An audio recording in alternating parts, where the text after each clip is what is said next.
देख रहे हैं मिरर मीडिया। मैं हूं आपके साथ चंद्रा सिंह। स्वागत है आपका खबर अब तक में। चलिए रुक करते हैं आज की सुर्खियों पर।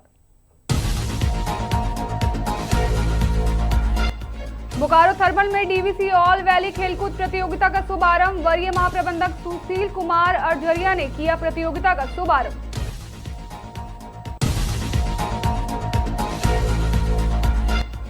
वेतन भुगतान की मांग को लेकर ईसीएल कर्मियों ने दिया धरना। ईसीएल कर्मियों को 3 माह से नहीं मिला था वेतन। वेतन नहीं मिलने से कर्मियों में भारी आक्रोश।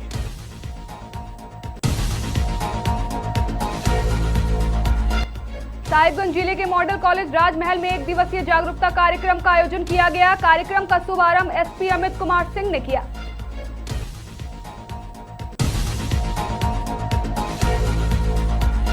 धार्मिक अनुष्ठानों के साथ दुर्गापुर में कल्पतरु मेला शुरू। परंपरा के 97वें वर्ष में प्रवेश।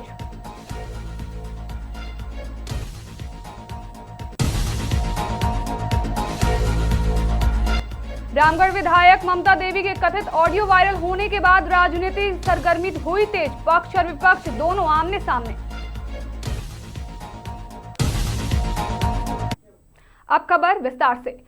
बोकारो जिले के बोकारो थर्मल में डीवीसी ऑल वैली खेलकूद प्रतियोगिता का शुभारंभ किया गया। प्रतियोगिता का शुभारंभ वरीय महाप्रबंधक सुशील कुमार अरझरिया, उप महाप्रबंधक कालीचरण शर्मा ने संयुक्त रूप से दीप प्रज्वलित कर और खिलाड़ियों से परिचित प्राप्त कर किया। आपको बता दें कि डीवीसी कर्मचारियों के लिए आयोजित इस खेलकूद प्रतियोगिता में बोकारो थर्मल सहित चंदपुरा, मैथन, मिजिया, कोडरमा, कोलकाता, पंचेत सहित कई स्थानों के खिलाड़ी भाग ले रहे हैं। प्रतियोगिता का समापन 12 दिसंबर को पुरस्कार वितरण के साथ किया जाएगा।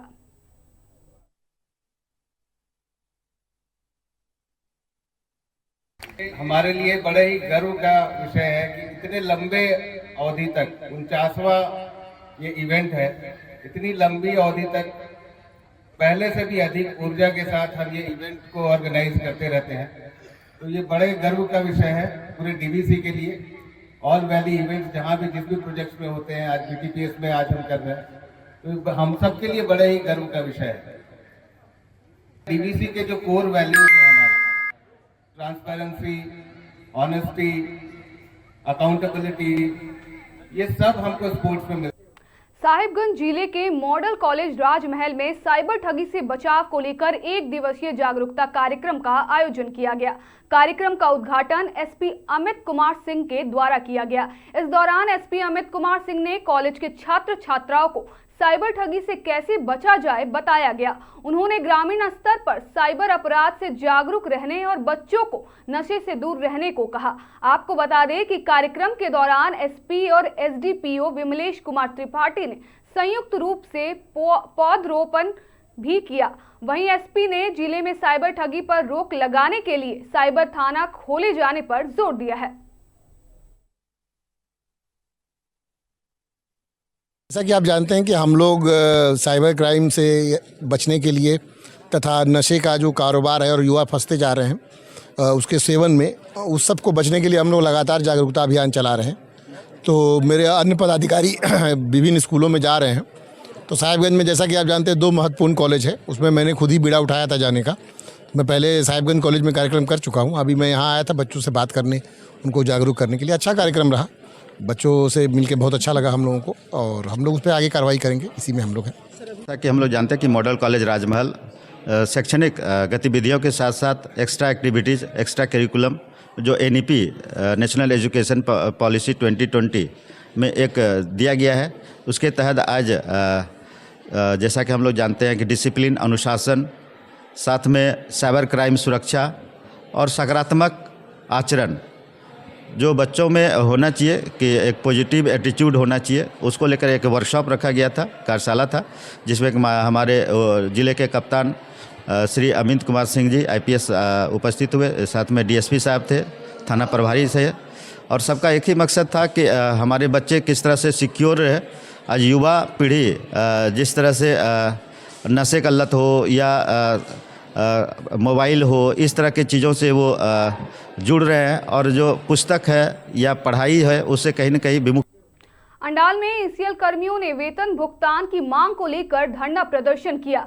बता दें कि ईसीएल कर्मियों को पिछले 3 माह से वेतन नहीं मिला है। कर्मियों ने आक्रोशित होकर कोयला खदान श्रमिक कांग्रेस और INTTUC के बैनर तले जोरदार प्रदर्शन किया और प्रबंधन के खिलाफ नारेबाजी भी की।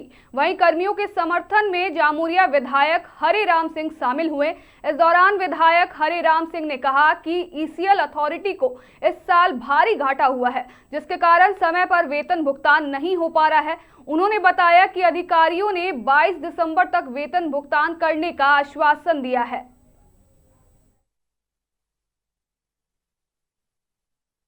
कारपोरेट जैसी से मीटिंग हुई थी। प्रबंधन का कहना था कि हमारे पास पैसा नहीं है, 22 तारीख के पहले हम वेतन नहीं दे सकते हैं। उस दिन सभी यूनियन एक स्वर में बोला कि नहीं, हम इसको नहीं मानते हैं, 12 तारीख के अंदर आपको पेमेंट देना पड़ेगा।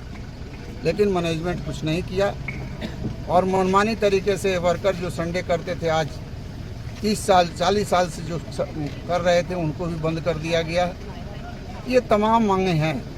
इसको लेकर के कोयला खदान श्रमिक कांग्रेस आज जो है हर एरिया ऑफिस पर धरना का प्रोग्राम किया है। ये धरना 1 बजे तक चलेगा। उसके बाद भी यदि कोई परिवर्तन मैनेजमेंट के कहने में नहीं होता है तो फिर आगे हम लोग बहुत बड़ी लड़ाई करने की सोचते हैं। वेतन विलंब होने में मूल कारण क्या है? देखिए, उनका कहना है कि कंपनी की हालत ठीक नहीं है। 600 करोड़ रुपया कंपनी घाटा किया है अप्रैल से लेकर के आज तक। मेरे पास पैसा नहीं है, इसलिए हम पैसा नहीं दे पाए। उनका कहना है कि मेरा कोयला बिक्री नहीं हो रहा है। पूरे ईसीएल का जितने डिपो हैं सब जाम पड़े हुए हैं। इसके लेकर के हम लोगों ने भी सुझाव दिया है कि इसको किस तरह हम लोग आगे बढ़ा सकते हैं। हम लोगों ने कहा कि रेक से कोयला नहीं जा रहा है तो आप ट्रक से कोयला भेजिए, डीओ लगाइए और ऑक्शन कीजिए कोयला का, जिससे ज़्यादा से ज़्यादा पैसा हमारे लोगों को मिलेगा। ये सुझाव हम लोगों ने दिया है और उसके बाद प्रबंधन क्या कर रहा है फिर हम। धनबाद पूरे धार्मिक माहौल में रंग गया है। शहर के स्टील गेट स्थित दुर्गा मंदिर परिसर में शुक्रवार को 12 दिसंबर से 19 दिसंबर तक एक भव्य भागवत कथा महोत्सव का आयोजन किया जा रहा है। यह आयोजन शहर भर में श्रद्धा का केंद्र बनेगा। आयोजकों ने बताया कि इस वर्ष कथा सुनाने के लिए मथुरा के प्रसिद्ध कथावाचक श्री लतिया वल्लभ भाई महाराज धनबाद पधार रहे हैं। वे प्रतिदिन शाम 4 बजे से 7 बजे तक श्री भगवत कथा का दिव्य रसपान कराएंगे। उनके आगमन को लेकर भक्तों में विशेष उत्साह देखा जा रहा है। कथा के समापन पर भंडारे का भी आयोजन किया गया है। आयोजक समिति ने धनबाद वासियों से बड़ी संख्या में भाग लेने और भगवान कृष्ण की लीलाओं तथा उपदेशों को सुनकर धर्म, भक्ति और ज्ञान का संदेश ग्रहण करने का आग्रह किया है। आयोजक क्षेत्र में सुरक्षा और व्यवस्था को लेकर भी विशेष तैयारी की गई है।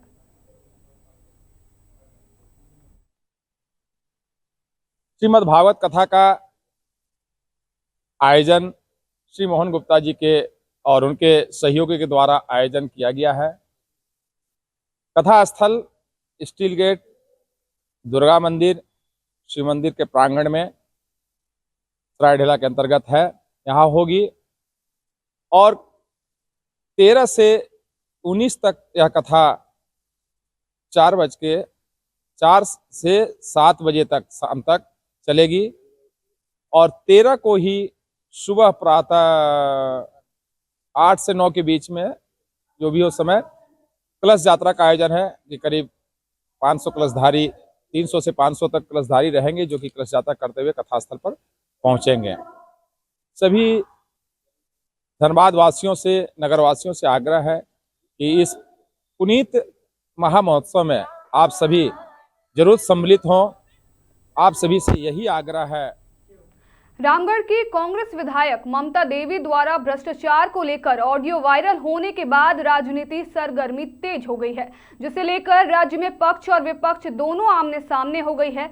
आज झारखंड विधानसभा में सदन के बाहर इसी मुद्दे को लेकर दोनों पक्षों के बीच नोक-झोंक हुई। वहीं इन मुद्दों को लेकर भाजपा विधायक नवीन जायसवाल ने कहा कि जब सत्ता में शामिल विधायकों को काम कराने के लिए रिश्वत देना पड़ता है तो अनुमान लगा लीजिए कि राज्य की जनता का क्या हाल होगा। वहीं इस मुद्दे पर कोडरमा की भाजपा विधायक नीरा यादव और राजद विधायक सुरेश पासवान के बीच भी शब्दों के तीर चले।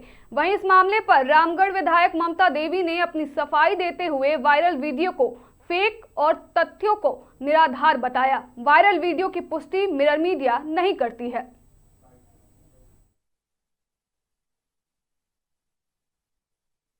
कर रहे हैं और 15-15 लाख रुपया खत्म। क्या हुआ तेरा वादा? बोलिए मैडम, क्या हुआ तेरा वादा?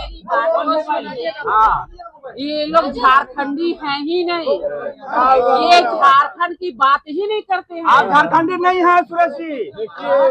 सुनिए, वो तो बात की बात है, वो तो खतियान देखने के बाद पता चलेगा कि असली झारखंडी सुरेश पासवान है कि नरेंद्र मोदी है। अरे ये सरकार देखिए, झारखंड सरकार जितना वादा की थी, एक वादा पूरा नहीं कर गई। अभी कल की ही बात देखिए, 3200 रुपये प्रति क्विंटल धान खरीदेंगे, 2400 में आ जाते हैं और ये हमारे प्रधानमंत्री जी को चुनौती देते हैं। इनको पता ही नहीं। अरे पहले झारखंड में है तो यहाँ के गरीब गुरबे, यहाँ के मूलवासी, यहाँ के युवा, यहाँ की महिला, यहाँ की माताएं, बस यहाँ के अभिभावकों की चिंता करिए ना। पत्रकार बंधु पूछ रहे थे हमसे कि भाई कोई ऑडियो वायरल हो रहा है, तो हमारे तरफ से ऐसा कोई भी हमें संज्ञान में नहीं है कि कोई हमारा ऐसा ऑडियो भी वायरल हो रहा है, क्योंकि मैंने खुद भी अभी तक नहीं सुना कि कौन सा ऑडियो है जो वायरल हो रहा है। बैठक की खबर नहीं, ऐसा कुछ नहीं। बैठक में इरफान अंसारी में आपकी आवाज थी, वो मेरा साउंड नहीं है, मैंने ऐसा कुछ भी नहीं कहा है। बड़ा दुर्भाग्य का और कोई दूसरा नमूना नहीं हो सकता है। अगर हम देखें, माननीय विधायक को कमीशन के रूप में 5 लाख रुपया अपने काम कराने के लिए देना पड़े, तो आम आदमी के बारे में आप चिंता कर लीजिए। हम लोग लगातार ये बात सदन में और सदन के बाहर हमेशा कह रहे हैं कि सरकार और सरकार के अफसर और मंत्री सभी भ्रष्टाचार में लिप्त हो गए और बिना पैसे दिए, आप सभी मीडिया कर्मी हैं, बिना पैसे दिए ना कोई सीओ ऑफिस में काम होगा, ना बीडीओ में काम होगा, ना थाना में काम होगा, ना विभाग में काम होगा। झारखंड भ्रष्टाचार का भेंट चढ़। फिलहाल के लिए इतना ही। बाकी तमाम खबरों के लिए देखते रहें मिरर मीडिया।